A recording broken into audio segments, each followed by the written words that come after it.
Hello. That's such a loud announcement. That's never happened before. How are you guys? Pretty good. Did Okay, you how are find a you? house yet? We did. We're under contract. Oh, great. Congratulations. Where Thank where you. in Ann Arbor? It's in Burns Park, Okay. which is it's my husband went to the inspection and he said you could see the park from like our third floor. It's very Okay. close. So it's close to the shoal, which is nice. It's a little bit small, but not too bad. Um, in this housing market, we're happy to have a roof over our heads. So I For know what sure. you're It's crazy saying. right Yes. now. yeah, Plan to move. the move is at the end of this month. Oh, wow. Wow. Yeah, Lovely. it's coming up. I'm lucky that you can't see like more than right behind my head because there are boxes everywhere. And I You can look imagine. carefully. We have boxes. We moved a year and a half ago. oh wow, it's Yeah. hard to pack and unpack. It really is. Yes. Especially when you lived in one place for 45 years and you had to get rid of all these things. Yeah, that's wild. 45 years. One place. But we didn't get rid of enough. Right. That's Right. why we have all the boxes here. It's so very hard to get rid of things. We have only lived in this house for 2 years, and I feel like we're getting rid of a lot. So I can only imagine 45 years. Yes. It was a challenge. And my children were collectors also Hmm. and still are. It is a very hard skill to master, Yes. the art Right. of not collecting. Right. Have you lived in the Midwest before? No, this is my first time. Yes. My mother lives in Boston, in the Boston area. And Yeah. so we're moving further away from her, but she is originally from the Chicago area, and so I think she's very happy that we're becoming Oh, okay. Midwesterners. um, Midwesterners are very friendly. yes, my mother is too. I think it will be nice. I hope. You'll have a good time. Yeah, it's My always son hard. was there for 5 years. He liked it a lot there. Oh, did. was he in graduate school there? Yeah. Yeah, he Yeah. got his PhD in math there. Oh, very nice. That's Yeah. how we learned our way around. Oh, wonderful. Yeah, I've heard it's a nice place. My husband was very taken with it when he went. Hello, Debbie. Hi, how are you? I'm okay. I was telling Jean and Stephen that we closed on a house, Oh, or we're I have- closing. We're under yeah, contract. I heard that was stressful and crazy with house buying. Oh my goodness. This is not a market for the faint of heart. I mean, it never is, but I heard it's just nutty now. Yeah, the realtor said, like, I'm telling people things I would never have told them, even 5 years ago, but this is just not a buyer's market. No, we have friends, actually somebody from the synagogue is moving to California, and they were told they have to put a bid on the house sight unseen and then go look at it. And then if they don't like it, Oh, my. then they find a way out because the agent's like, there's no time. If the Yeah. house comes on the market, you can't wait to come out and see it. So Well, even when we bought our apartment, they said, sign the thing immediately Wow. because somebody else will take it. I think we bought this place the day it came on the market. Right. The day after. Yeah, things go within hours. Yeah. Here, there's a house that was called like a loving fixer-upper. oh. It was, Oh. but it's a big house in a desirable neighborhood, and it was listed in like the 800,000s. Oof. Within 5 hours, it was gone for over $1 million. A Wow. loving fixer-upper. Okay. I know, it's crazy. So, Ann Arbor's a little less crazy than that, but not by much, I think. So when are you moving, in June or July? At the end of June. Okay. So it's really happening. Okay. Okay. I think, it'll be good. My kids are getting more anxious, as we get closer, but I think once we get there, it'll be easy. Yeah, I mean it's changed, but they're young. They'll be fine. Yes. Kids are resilient. They are. More resilient than their mommies are. So No, you'll meet people with connect. I mean, because they'll be in school. School will be real, and it'll be like a little normal to meet people. And yeah, that would be a big relief. I Yeah. can't imagine having moved last year. That would have been really hard. Yeah. When's she coming to Skokie? Yeah. When are you coming to Skokie? I hope I'm coming soon. I said to my mother, she said, you know, we could meet in Chicago. I said, that's a great idea. That would be fun. That We would be could fun. stay in Skokie. She has good friends that live in the neighborhood. Rabbi Moshe and Lori Simkovich. Right. Right. They're our very, very dear friends. So she said, I'll stay there and you can stay wherever you want. You could see your shul friends and That would be awesome. That would be awesome. Yeah, they have Boston connections. yes, they lived Right. He was I in grew up with Newton. their kids. Right. For many, many years. I think they moved when I was in like 9th or 10th grade. Okay. Historical. Moshe Simkovich. Oh, yeah. He and my mother went to high school together, so they are very old friends, and then Got it. they'll cross paths again. Yeah. Yes, no, I do. I definitely hope that I will come to visit many I times. thought Moshe went to the Skokie Yeshiva. No, He they're did. from high He school. did. That's true. That's very impressive. He did go to the Skokie yeshiva. They grew up together. I shouldn't say they actually went to high school. So your mother probably knows Howard Farkas too, who I think went to the yeshiva with Moshe. Oh, probably. He's a Skokie Valleyite. Oh, that's nice. Yes, my mother knows a lot of people in Chicago. What's your mother's name? Her maiden name is Fine, Esther Fine. She was one of four. She is one of four Fine girls. She's the youngest. She's 64, I think. And how old is the oldest? She's 72. Okay, So younger than younger than my mother. Okay. Yes, in between, I'm sure. Hello, Nelson. Yeah. Hello.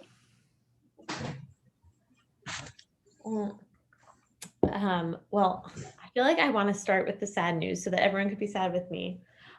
Rav Ari told me I should finish my class because my internship is over. Oh, I was going to ask. I'm sure I that's know. where we are.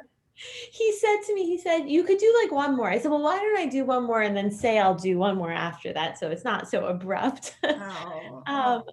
And I'm really sad to end, and maybe we could find a way to do something next year. But I think Rav Ari is right that it is good to end things. And when the school year ends on June 11th, I'm like supposed to be done. Okay. So I thought we would do today, and then I hope that we can do next week also. Well, we actually are going to Israel Sunday. So we got a visa to go to Israel to visit. So I do not think we will be in class next Thursday because it will be, 3:00 in the morning. That's so great. Oh my gosh, it's so stressful to get a visa now. It is. And we planned this trip figuring we were doing a good faith effort to go. It's Dan's nephew's bar mitzvah. I guess my nephew too. But we figured we would just give it the college try and not get there. And then when we got the visa, we're like, oh, I guess we're going. So, we're going on Sunday. Oh, But we're happy about it. Will you be back by the 17th? Because I would be happy to delay 1 week our last class until the 17th. We do come back that Thursday morning, but we land at 5:30 in the morning. So So we might be a little we tired. might not be awake. We could do the 24th if that would be better. I would. No, love I think you everyone- You should should do it. Do it and next then you'll week. come to Skokie. Yes. Oh, and next week for everybody. Okay, that Yeah, sounds But thank wonderful. you. Thank And you. I very much look forward to seeing everyone in person. We won't recognize each other. Well, I'll have to carry like a little sign around my. No, it will be wonderful. You'll come as a guest who Barry will just, wave. I'll only be able to see his hand. in He's the not even there. Yeah. Wonderful. Well, this has been really, I said to Rav Ari, like a wonderfully enriching part of my year. I will very much miss it, but I know that this is a busy summer and it's the right choice. And maybe in the fall I'll talk to Rav Ari and see what we can do. And I really definitely plan to come visit because I so much enjoy being with you guys. I'd love to meet you all in person. You know what you're going to do in Michigan? So I still have one more morning of school. I have halacha in the mornings, and it's official as of today. Actually, I just signed the contract. I'm going to work part-time for the shul there.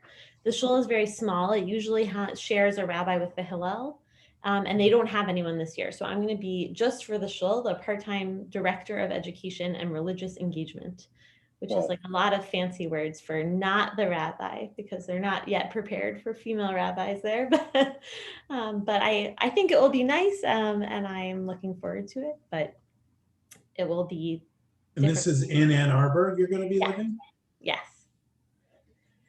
Yes, and hopefully, if all goes well in the next 2 weeks, we'll have a house. We're under contract, and Great. And you have a mover. we have a mover, and he's happy that we'll soon have an address for him and not just a zip code. So everything is falling into place. Good. Okay, good. I feel better having shared my sad news. Bittersweet, and I look forward to many more learning opportunities with you guys. This week's Parsha is a little bit sad. It doesn't end on a sad note, but this week's Parsha brings us through the story of what we usually call the spies, the encounter of the spies and their mistakes in the desert, and that ultimately ends with Bnei Israel's poor reaction to the spies, which ensures that they will die in the desert and only their children will go into Israel. And it's really it's a very sad encounter. Filled with, it feels like, just sort of mistakes and errors of judgment, and with such a very big punishment at the end. And so I wanted to think a little bit. I've been thinking a lot as I moved to a new place where I have never been, and my husband has been for 12 hours, thinking about sort of like reports of new places and how we think about ourselves and other people and new cultures and encounters. And so I wanted to look at one very interesting pasuk in the spies narrative. And we're going to start, let's see if I can share. I want to start by moving forward to think about a character in the Parsha that's coming up in several weeks at the beginning of Devarim.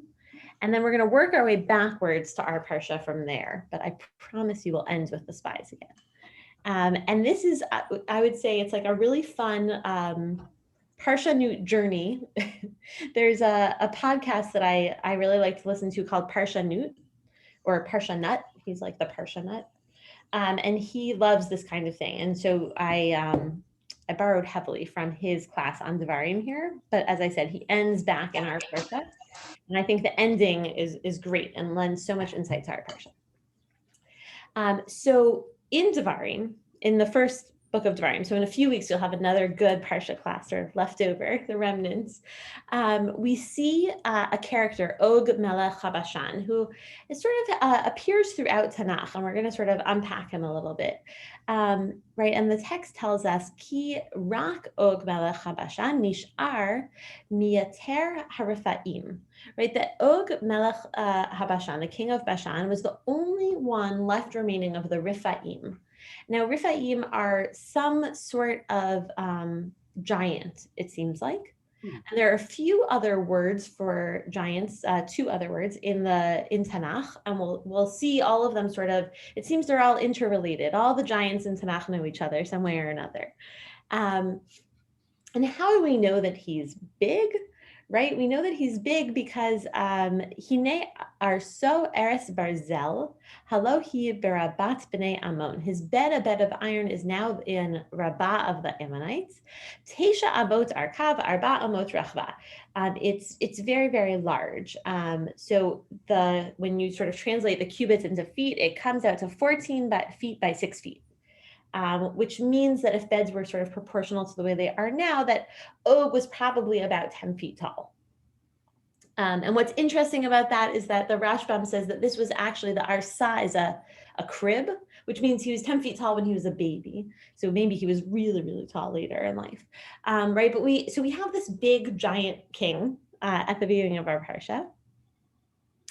And we see from going backwards a little bit, but forwards from where we are now in Bamidbar, that Og Melech HaBashan had come with all of his people to engage Bnei Israel in war, right? And they defeated, Bnei Israel defeated all of the people except for Og.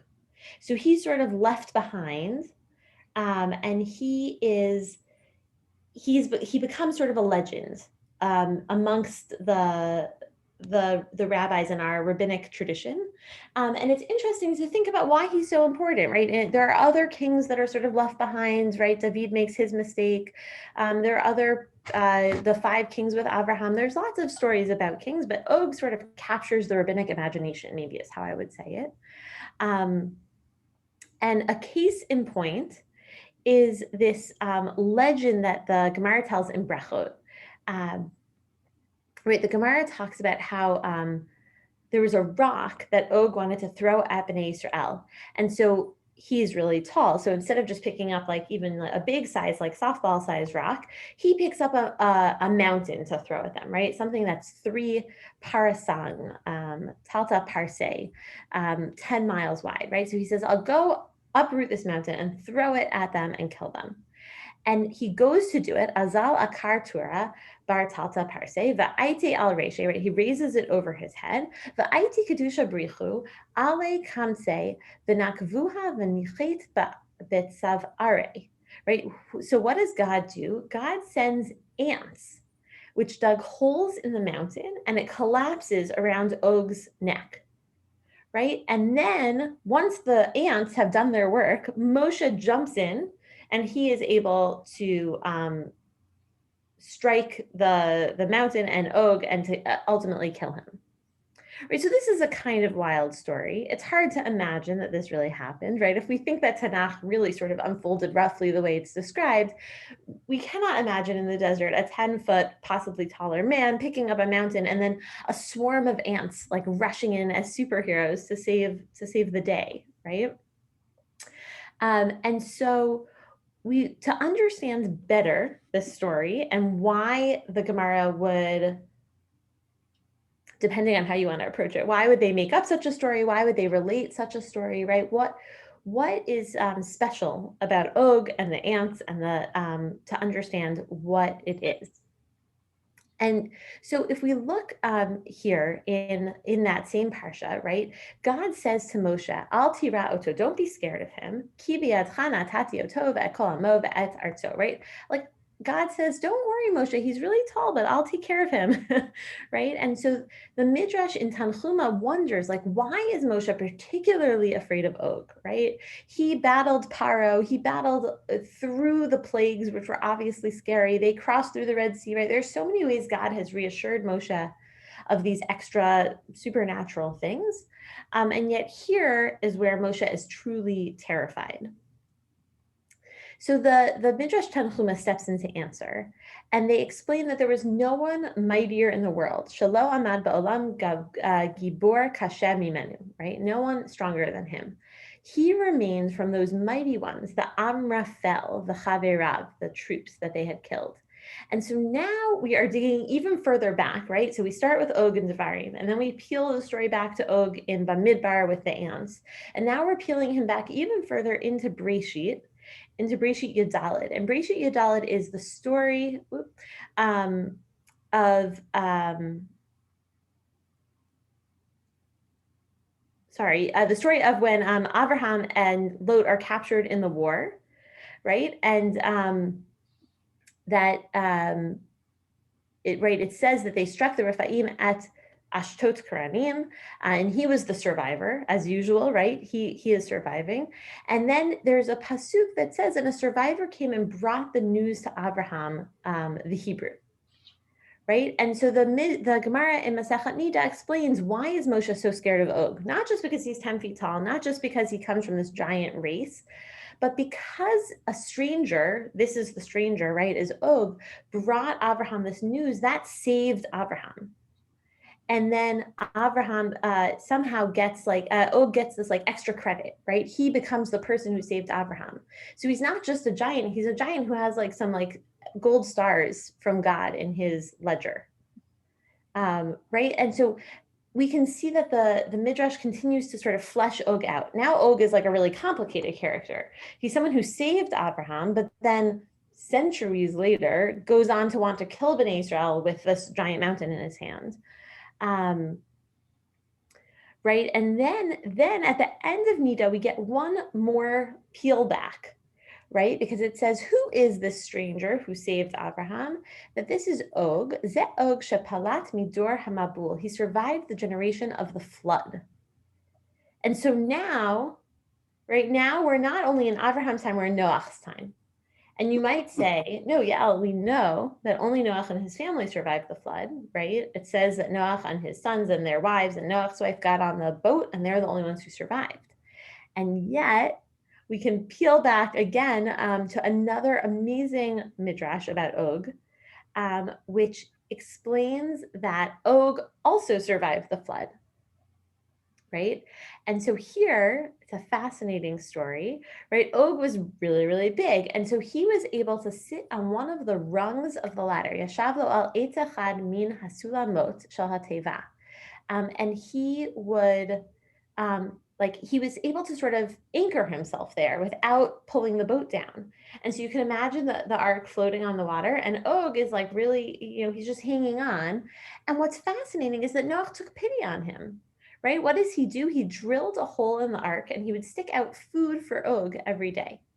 And so Og remained as one of the remaining Rephaim, right? So now we've seen Og related to the Rephaim and also related to the Amraphel, right? He's a giant sort of from both families. And we've seen that he sort of survived through the ages by either being sort of tenacious, hanging on to the ladder of the ark, or by being kind to Abraham and sort of garnering Hashem's favor. And so until we get to Bamidbar, Og is just like a sort of weird, complicated guy. And there's one more piece to this story here, is that he was one of the remaining Rephaim left. And so the question is, well, if he was only one of the remaining ones left, where were the Rephaim before the flood, right? If the flood wiped out the Rephaim, who were they? So there's one more name for giants in Tanakh, and that is the Nifilim, right? And Rashi ties it all together for him. Zehu miyater ha'Rephaim shenamar ha'Nifilim. And so you might remember that the Nifilim are also some kind of weird giants, and they make their first and last appearance right before the flood. Where it says that the Nifilim came to earth. They were divine beings and they cohabited with the daughters of men, right? Yavo b'nei ha'elokim el benot ha'adam v'yaldu lahem, and that they gave them offspring. Hema ha'giburim asher me'olam anshe Hashem. And so it's very, very, very unclear who the Nifilim are, right? I'm sure we could give a whole Parsha class in Noach about this. But somehow there's some like mixture, right? So now we have a third and sort of final clue about who Og is. Og isn't just a king who's garnered favor with God. He isn't just someone who hung onto the ark. He's also has some kind of divine blood in his line, right? There's something sort of supernatural about him to start. And so he was not just ancient. He goes all the way back to Noach. And he is not just a giant. He has like some God in him, partially probably, right? Because he was not an angel. He was like some kind of blend. So this is the story of Og. It's a kind of wild story. I could stop if anyone has thoughts or ideas. These are like the parts of the Gemara they don't teach you in 8th grade at Maimonides. So I was shocked to learn all these stories. And I think part of what I love about these stories about Og is it just shows such a fascinating imagination on the parts of the rabbis and thinking about how to tie together different, sometimes desperate parts of the story to sort of bring this like very cohesive character together.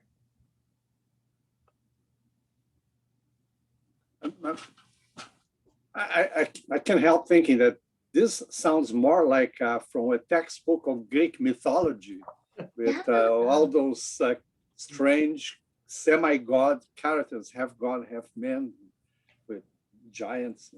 Yeah, and they, in the way that like still the Jewish essence was.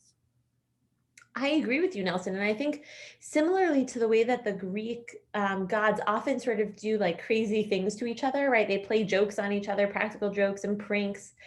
Like imagining Og hanging on the ladder of the Teva sort of feels Greek in that way also. Yeah.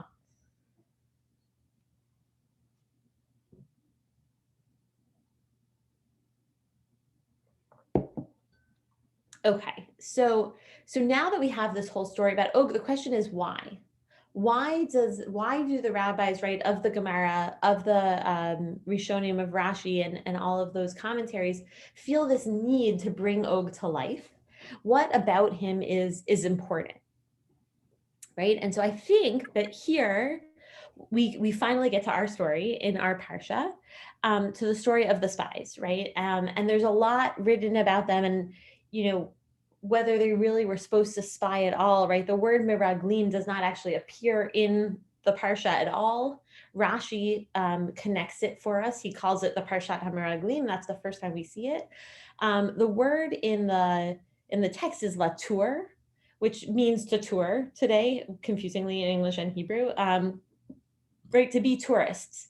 And so Rabbi Sachs suggests in a beautiful essay that perhaps the spies misunderstood what story they were in, right? Like, we construct our own narrative, and Moshe said, go be tourists. And so they were supposed to play the role of tourists, but instead they thought that Rabbi Sachs said something like, they thought their story was one of espionage, right? They thought they were supposed to be spies, but really they were supposed to be tourists. And what's the difference between a tourist and a spy? Tourists go and they see the best of things, right? When they come home, when Debbie and Dan come home from Israel, they're not going to remember the cats and the garbage on the street. They're going to remember like the beautiful things at the kotel and the, wherever your family lives, and the olives and the smell and the, the beautifulness. What do spies do? Spies are actually trained to find the weaknesses of a new place, because they're trying to exploit that weakness when they come back with their tactical teams, right? And so the spies were supposed to go and report about how beautiful the land was, right? Moshe had told Bnei Israel that it was this Eretz Zavat Chalav Udavash, but Moshe had actually never been there either, right? And so the people were like, well, that's nice, Moshe, it looks good on the postcard, but like, what about in real life? And Moshe has no answer. So Moshe says, well, let's take 12 guys together, send a tour bus. They'll come back and they'll tell us all of the beautiful things that God has told us about the land, and the people will be reassured and they'll go into the land, right? But the mistake, that unfortunate mistake that those 12 men make, is that they think they're supposed to be spies. And so they come back about all of these dangers. And so the thing that they tell them at the end, right, is very interesting, and it seems to point like directly to Og, to Og Melech HaBashan, right? He says, "V'chol ha'am asher ra'inu betocha," right? All of the people that we saw inside the land of Israel, Anshei Midot, they're men of great size. V'sham ra'inu et ha'Nifilim b'nei anak min ha'Nefalim. Right? We saw the Nifilim, the Anakim that come from the Nifilim, right? They're talking about Og's whole family tree. V'nahi be'inenu kechagavim v'chein hayinu be'enehem. And then they say this super fascinating thing. They say we looked like grasshoppers to ourselves, right? Not to them, although they get there at the end. Be'enenu kechagavim, right? We were like grasshoppers in our own eyes.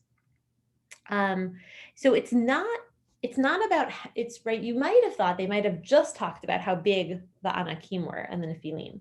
But if they were going to talk about how small they looked, you might have thought they would have just said it from the perspective of the giants. To the giants, we looked like tiny little ants, right? But here we see that it was not a problem of the giants' perception, but of their own. That when you feel small, other people feel huge, right? And now, thinking about looking like grasshoppers to ourselves, you might understand why the ants feature so heavily in this beautiful midrash, right? Because when God wants to stop Og, he doesn't send the tallest human out there, right? He doesn't send an army with tanks and whatever cannons they had back then. He sends tiny, tiny little ants, as if to say, God is saying, right? You can be like an ant, you can be like a chagav, a grasshopper. That doesn't matter. As you can be strong, small but mighty. But the people are not able to internalize that lesson. And so I think that by looking at Og, we can understand that the greatest sin of the Meraglim was not even reporting bad things back to Bnei Israel. It was thinking of themselves as small in the eyes of the giants, right? Because Og is gone, Og is dead. The spies are gone. But there will always be people who look big if we feel ourselves to be small.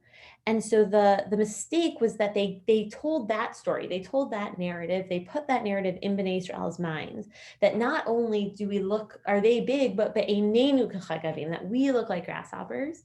And so if we could feel normal size, maybe the giants would shrink down to size, right? 10 feet is tall, but it's not like, it's not 30 feet, right? It's not unbeatable. We see David, right, go up against a giant.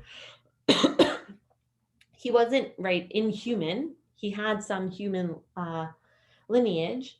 And so we don't have to be afraid of the giant, right? I think that is what the story of Og is that we just have to be afraid of ourselves. And if we feel ourselves as small, we'll be afraid. And if we feel ourselves as big and able to conquer and be deserving of living in the lands of Israel, right? It doesn't even matter how tall Og is.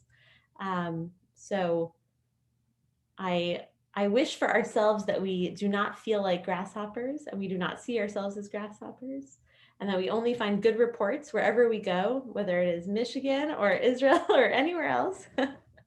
But that we think about the narratives that we tell and the way we think about our story, thinking about ourselves and not about the others, that will be as big as we need to be. Thank you.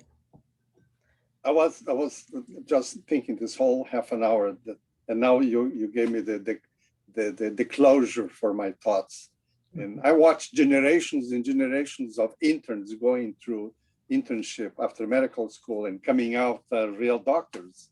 And I think that what an intern does, it walks in training as a grasshopper and walks out like a giant. So you too may be a giant of Torah. I mean, one day, I hope. Thank you, Nelson. But I think that's right? Part of the training of an internship is about giving those interns courage, right? And confidence in themselves. Because it's not as though they're actually small before. It's that they just have to recognize their greatness. Yeah. I like that. Got it. Later on, when Yahushua sends out spies, he just sends 2, not 12, and they spy nothing. They see nothing, they know nothing, and they come back with nothing. This story to me is always incomprehensible. There's not a word said against the 10 who were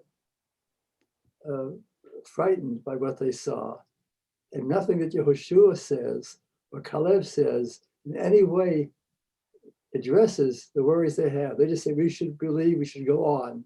In no way do they look upon the actual events that they said. They did not say, we didn't see such big people, such strong places. Nothing of the sort. It's this is one of the parts of the Chumash I never understand how it's interpreted the way it's interpreted, why it went the way it did. A modern day affair, we sent out a group to, and the majority said conclusively they saw one thing, and the minority said, let's not do it anyhow. We'll do something else, but we'll not listen to their advice. I think they were hard to understand. It's interesting you brought in the story of Yahushua Spies, right? Because those are actual spies, right? It's much clearer.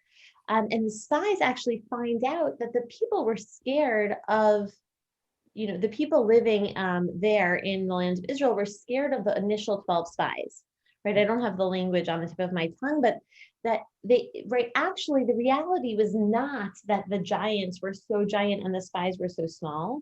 The people were worried that this new big group of people was approaching and clearly wanted to come into the land. So I think it shifts the perspective. But I think you're right. I think it's sort of a pastoral nightmare of a story, right? These 10 men come back expressing great fear and hesitation, and instead of being respected for that fear and reassured, they're brushed aside, and worse, they're vilified for that mistake in a way that feels very harsh and unfair. I totally agree with you. It seems like there could have been a lot of good ways to deal with it that didn't quite make it into the story. It's a great question. even the questions that Moshe asks the people don't sound like touristy questions. They sound like, are the people really big? Are they really scary, right? Will they, are they hungry? Is there enough food? It does sound like a tactical mission from the questions Moshe asks them to report on. Yeah.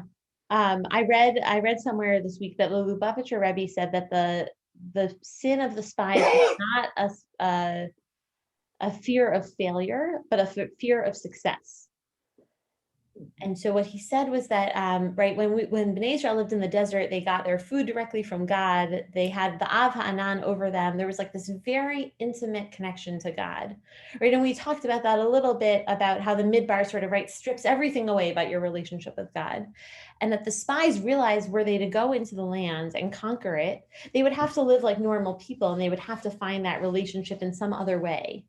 And so they were scared of the success of conquering the land, and they let that fear drive their responses. And so maybe they weren't truly scared of the people, but they were scared of being able to conquer the land and move into this new phase of life. Again, pastoral nightmare, like, address that problem. Don't just brush it off. But I think it's not so much the facts that were the problem, but maybe the way that they said them or the way they framed them, that made their sin so great. But it is very troubling.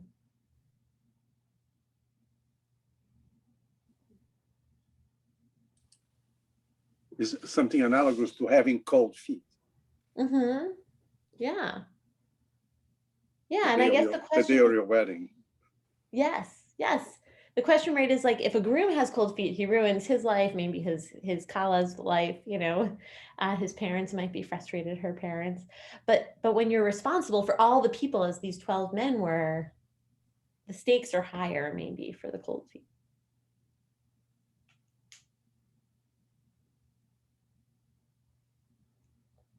But I agree, Jerry, it's a very human story, and it's not taught that way, right? Like, I always learned that the 12 spies were, those 10 were terrible.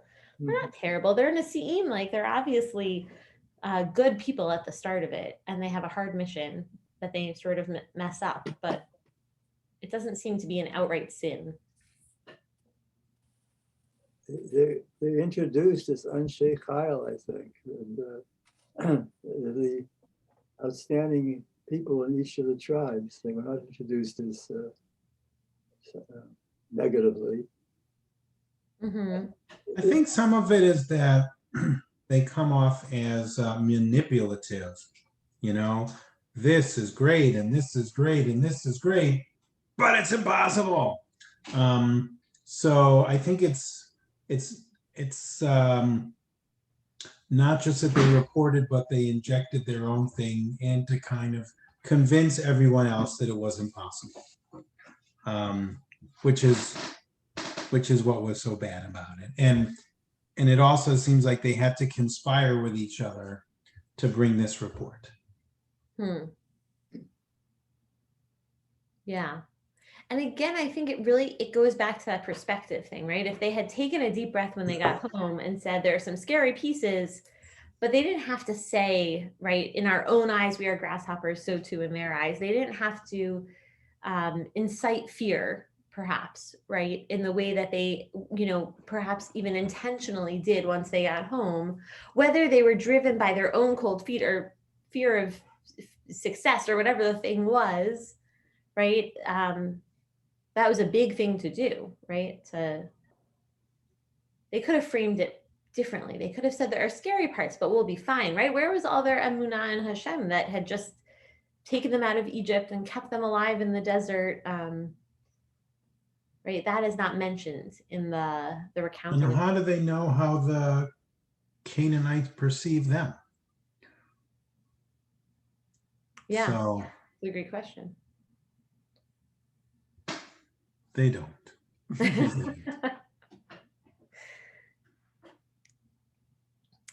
Yes, but it is hard, and it does certainly open up a lot of questions, both about how we perceive our own stories and what can we control, and how do we control that thing for ourselves, when things are scary or the odds seem stacked against us. And and how do we relate to the people, we're charged or tasked to be responsible for, which are big questions. And again, God is quick to anger here, right? And if not for Moshe, like everyone would have been destroyed. And it is tragic that they're not allowed, right? Because as soon as Moshe says you really messed up, they say, okay, never mind, we'll go, we'll try. And Moshe says, like, it's too late, sorry, right? There is a lot of sadness.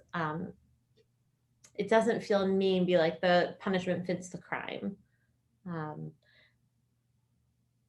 But I think, right, in some ways, as a parent of young children, I would say it's not really a punishment, it's a consequence.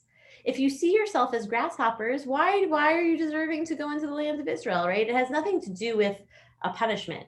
And that goes back to the whole slave mentality of that generation, right? A generation of self-perceived grasshoppers cannot go and take over the land of Israel. It has to be the next generation who no longer sees themselves in that way. And I think the reason the punishment seems so harsh is that there's a divine plan, right? And they take themselves out of it. They say, this plan doesn't work for us. And once they take themselves out of the plan, they lose God's protection because we're not on board anymore. And you can't just go back and say, oh, we're going to go now. Like, it's too late. You left the reservation. The plan is done and you don't get my protection anymore. Yeah. And that is harsh, right? I think you're right. And it's not unreasonable. But given that this is a generation of slaves still, it is harsh to say, well, But it's also the generation that saw signs and wonders that will never be repeated in the history of Earth. And they're told this, and they're so yeah. And they still ultimately do merit to be the ancestors of those who get to go into Israel, right? It's not quite maybe as bad as it seems, but yeah, there are a lot of big questions. But I think taking the lesson that ants can do great things, right? And then we don't have to be seen as grasshoppers, then they won't be seen as giants, helps us maybe avoid the mistakes in a future context. For ourselves, like personally, for us as a people. I mean, I guess you could say that it wasn't such a harsh punishment. God could have said, yeah, good luck in the desert, right? Well, that is kind of where God starts, right? And Moshe intervenes and says, Yeah. no, calm down. Right, throws his own lines back at him of, the Gimel Midot. But still, so maybe it's not so harsh. It comes back to someplace in between. Man, I don't want to be on your bad side, Dan. Just send Moshe to argue and he can probably convince me. Yeah. Well, I hope it was not too much of a downer to think about this week, and that you'll bring these magical midrashim with you into Devarim in a few weeks. And I look forward to seeing some of you next week for our last class for now. And I wish you, Debbie and Dan, a Nesiya Tova and a Mazel Tov. That sounds wonderful to go to Israel. And I'll be in touch. You're always welcome to contact me. I think I emailed you once, and I look forward to seeing you guys soon in Chicago. That'd be Sounds great. wonderful. Thank All you. right. Have a good week. Have a good week, everybody. Shabbat shalom. Shabbat shalom.